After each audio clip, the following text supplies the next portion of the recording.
Aquí les traigo el primer capítulo de la cuarta temporada de la serie Matarife, una serie realizada por Daniel Mendoza y que pueden encontrar en el canal oficial de Matarife en YouTube. Una temporada que pondrá en conocimiento la verdadera historia del abogado Abelardo de la Espriella y Paloma Valencia, actuales candidatos a la presidencia de Colombia. Todo aquello que ocultan los medios de comunicación tradicionales y que la opinión pública tiene que conocer.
Aquí estoy de nuevo.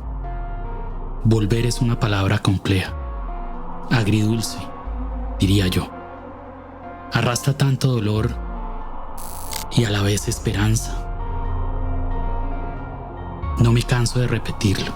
Aquí es el único lugar en el que me siento pisando tierra firme. Termina el mareo emocional que genera el existir en otro lado, pero seguir viviendo en Colombia. Je me déplaçais de voiture en voiture avec mon voisin dans le coffre de ces voitures. C'est toute une marathon pour la supervivencia. Del exilio ya había vuelto al país hace 3 años. ¡Voy para Medellín, joder, Matarife! ¡Sigo en la guerra!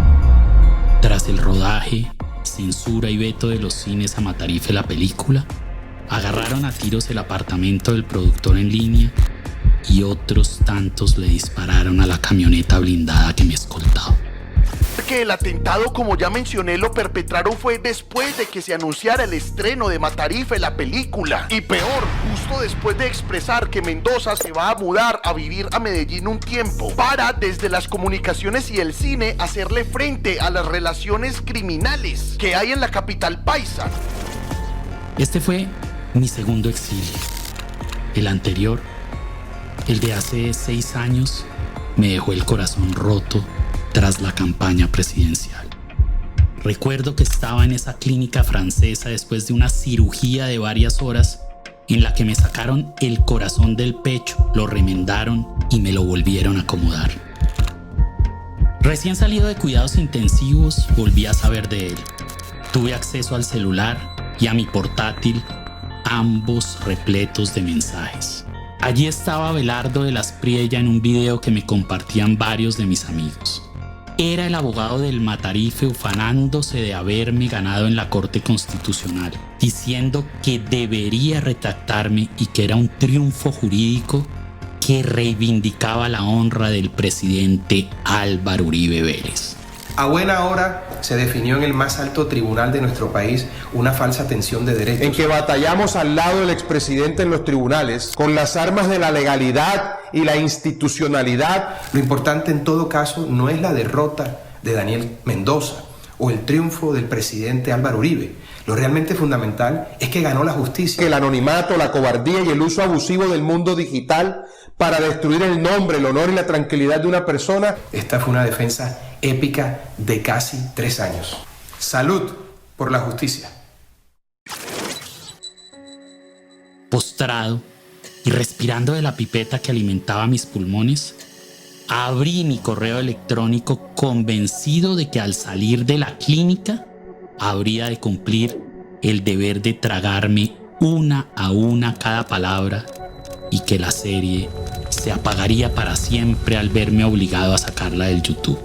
En la carpeta de entrada estaba enretenido el email de la Corte Constitucional con la sentencia en digital T-242 del año 2022. Aquella que de las Priella le estaba restregando a los medios de comunicación prepagos del uribismo que le servían de megáfono. No sabía qué tanto daño me iba a hacer leerla en ese estado. Me arriesgué, una a una. De intervalos de sueño, logré acabar las centenas de páginas de aquel fallo loco que me dejó atónito. Era yo quien, después de 3 años de intenso litigio, había trapeado el piso con Abelardo de las Priella.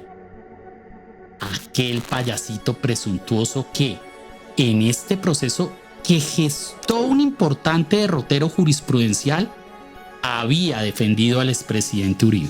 Algo pude decir en la entrevista inconclusa que en la clínica le di a Ghislaine Royol, la investigadora francesa experta en el conflicto colombiano. Los medios de comunicación, los grandes medios, que ni siquiera me han llamado a pedir mi opinión, sino que han ido sacando las notas respecto de este fallo sin hablar conmigo.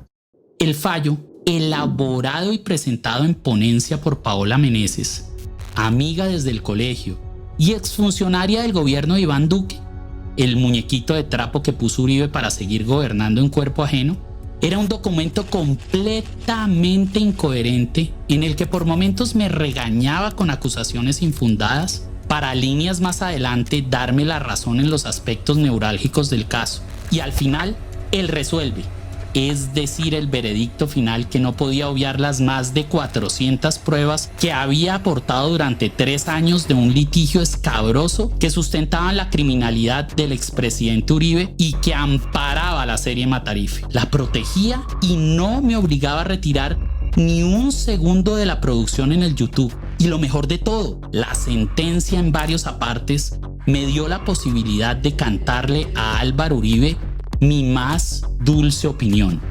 Me decía a la Corte Constitucional que todos nosotros podíamos opinar lo mismo y decirle al unísono al Matarife que era un asqueroso narcotraficante, un paramilitar sin escrúpulos, un despiadado genocida, y que, como lo narra la segunda temporada de la serie, podíamos decirle que él y solo él fue el perverso violador de su agente de prensa. Lo más importante que hay que decir es que yo gané y Uribe perdió porque a su abogado Abelardo de las Priella no le reconocieron nada de lo que pidió.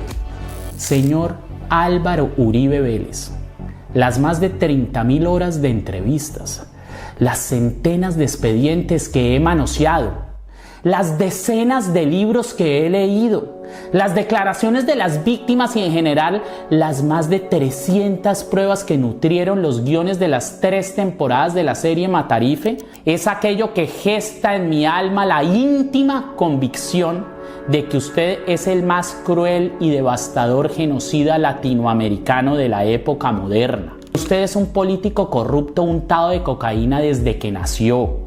Usted es el narcotraficante que cimentó en el Estado colombiano durante 30 años un aparato organizado de poder, una corporación asesina y criminal que masacró poblaciones enteras en colaboración del Estado. A Abelardo de las Priella la Corte se lo había negado todo. Es decir, el ganador indiscutible había sido yo. Ni una, ni la más diminuta de sus pretensiones le había sido concedida. No perdí nada. Lo derroté de forma contundente. Ni con magistrada de bolsillo me pudo ganar.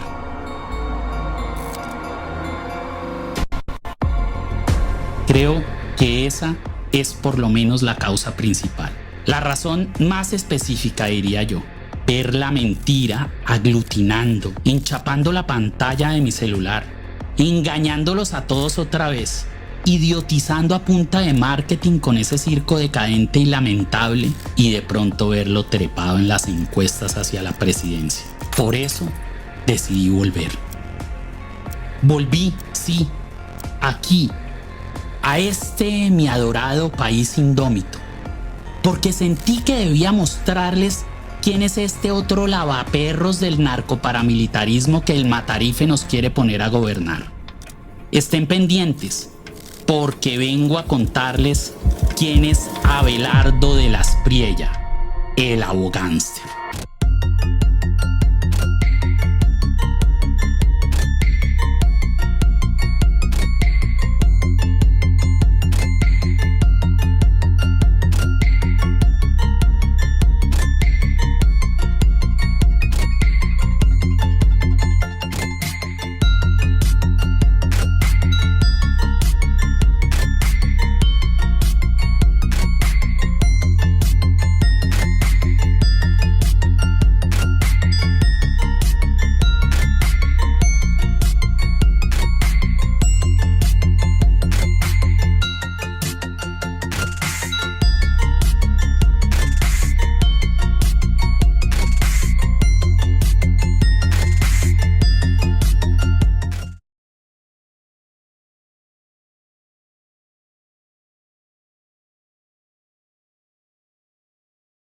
Pero le quiero responder a la senadora Paloma Valencia porque por primera vez he escuchado una cosa que el Centro Democrático, digamos, nunca había querido reconocer, pero que los colombianos de fondo lo sabíamos, y era el reconocimiento y el estatus político que le daban a un grupo mercenario como es el paramilitarismo en Colombia. Y le acaban este programa, yo no lo había visto nunca, de intentar darle ese estatus político incluso de aliado de las fuerzas militares, que es lo que se ha conocido en la JEP.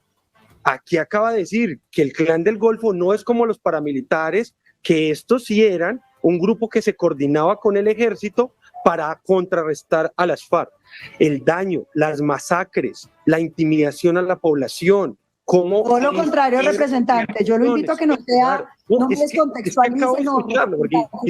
Eran muy diferentes los paramilitares al Clan del Golfo. Yo le estoy diciendo que no le dé estatus político a quien no lo tiene. El presidente Uribe es como un padre para mí.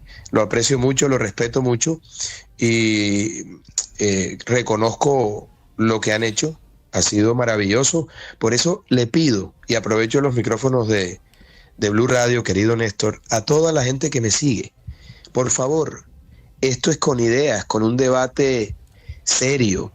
No acepto ni admito ningún ataque contra Paloma Valencia y contra el Centro Democrático.